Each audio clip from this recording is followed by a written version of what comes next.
We went to Brno. I didn't know where Brno was. I couldn't spell Czechoslovakia. I didn't know anything about the place at all.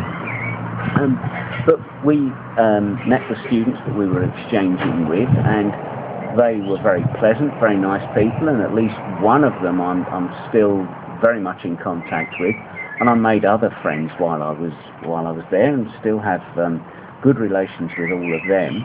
And I don't know, I like the Czech sense of humour, I like Czech beer.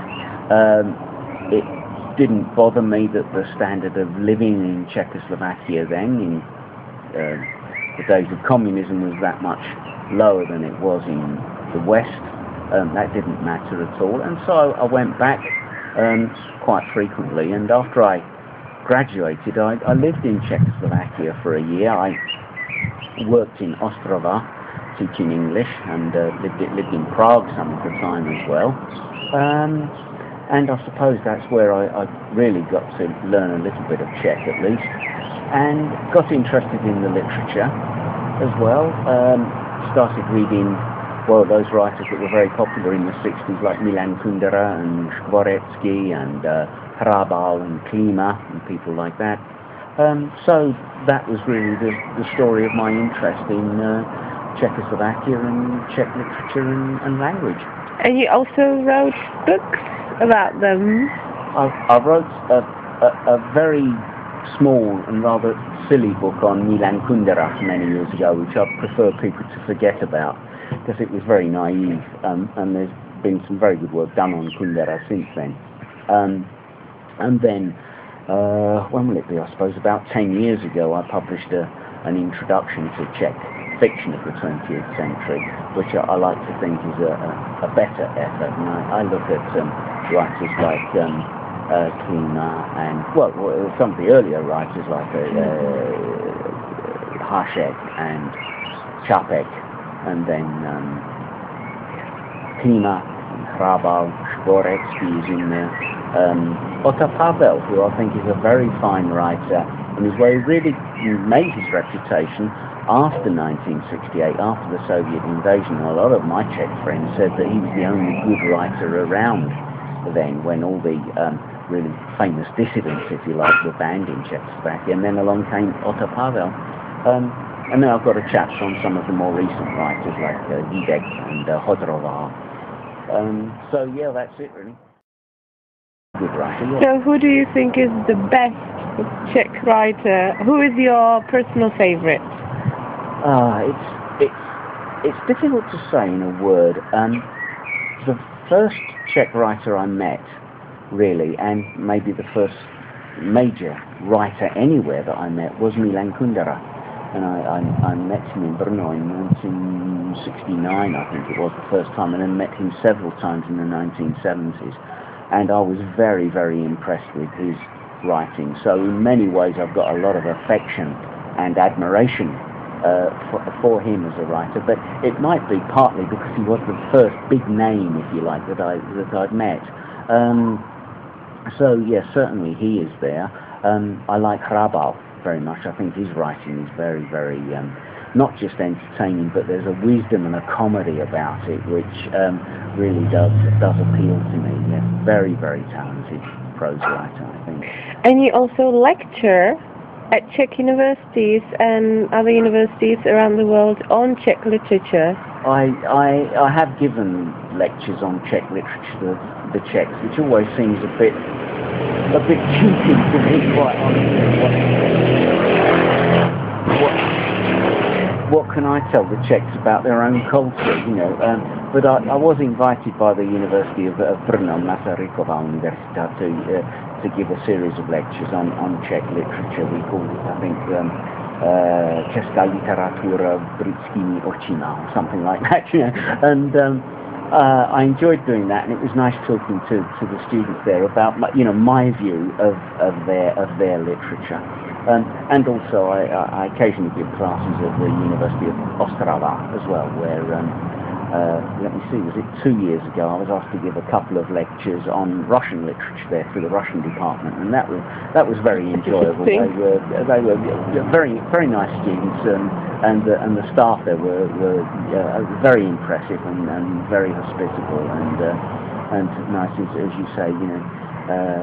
We don't have this word in English, but sympatitsky, you know, they were just very nice, you know, very kind, very friendly.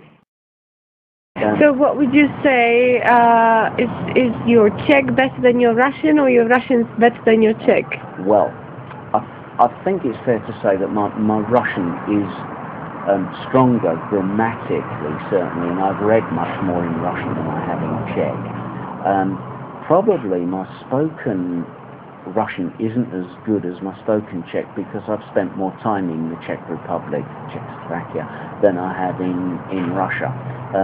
But as far as being grammatically correct, I'm a bit more confident in Russian than I am in Czech. And what do you think is more important, to be grammatically correct or to be better at spoken language? You know, that's a very difficult question to answer. I mean, I'm of the old school, if you like. When we studied languages at my grammar school, and when we studied English grammar as well, it was very old-fashioned. You had to know how to conjugate your verbs, you had to know what noun declensions were. I had to do Latin at school as well. And so this was very strict, it was very old-fashioned. So in your modern languages, perhaps you weren't very fluent and you didn't know much slang and you didn't know the colloquialisms, but your grammar was meant to be strong. And I remember my English teacher, I thought he put it in a very good way, really. He said, well, it's a bit like driving a car.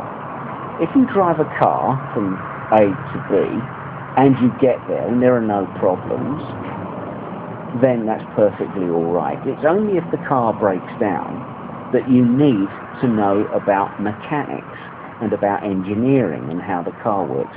And he says it's the same with languages and with grammar. If you can make yourself perfectly understood, if you can communicate perfectly well with the other person, then that's fine, you don't need grammar. But if things start to go wrong, if you're not making yourself understood, if you can't understand when you're reading something or when you're listening to something, then you do need to know grammar, you do need to know grammar words, and then it becomes important. So I think at a primitive level, of course you don't need grammar. You can communicate with a 2-year-old child by gestures and so on. Lots of Brits go abroad, and that's the only way they can communicate with their natives is by waving their hands and actually thinking that the natives are deaf, so they have to shout at them, you see, to get their message across. At a certain primitive level, you don't need grammar to communicate, but if you are really trying to convey the full essence, the really precise meaning of something, of course grammar is very important, and a very large and sophisticated vocabulary as well to go with it. Does this apply to English as well? Because Czech and I suppose Russian as well are very strong in grammar, and it's very important that you know all your cases, and so you don't make some misunderstandings. But with English, is it as important?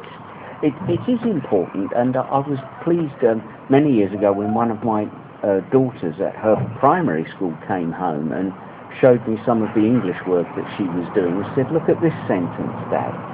And it was a tiny little point of punctuation. And the sentence, if I remember correctly, was, the disobedient pupil was suspended by the head. Head with a capital H, which means the headmaster, the reditel. So that meant that the pupil was taken away from school because he was being disobedient. But if you change that big H to a little h, and you said the disobedient pupil was suspended by the head, that means he was hung up by his head. So that's how one simple example can show you how important punctuation, grammar, and all these things can be.